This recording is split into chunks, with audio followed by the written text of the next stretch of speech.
Hello guys! Another mini vlog. At ngayong araw guys, maaga nga akong nagising dahil nga pupunta kami sa school ni Ate Luis. Dahil nga kahapon nakareceive ako ng email na meron nga daw siyang award.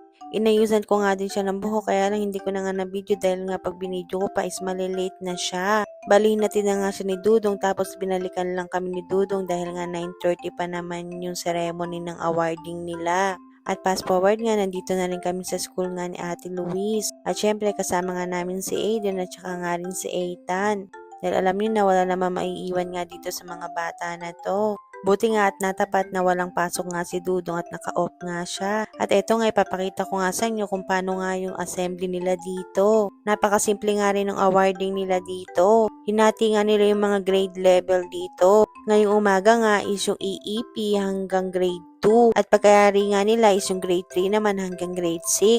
Dahil nga alam ng mga teacher dito na yung mga parents nga ng mga estudyante is may mga trabaho din. At eto na nga nagsimula na meron nga rin silang mga picture na present dito. To Aisha in AM and Marley in PM.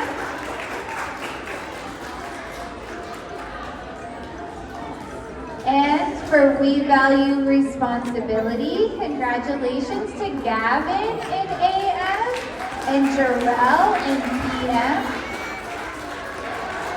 And for We Value Community. At ayun na nga si Ate Luis, hawak-hawak na nga niya yung kanyang certificate. Hindi ko na nga lang na-videohan pero nung pabalik nga siya dun sa kanilang upuan, abay kumakaway-kaway pa pala. At meron nga rin silang special number na ganito. At habang may nagpre-present nga dun sa harap, ito namang si Aiden is eto nga at nag-chichicks pa.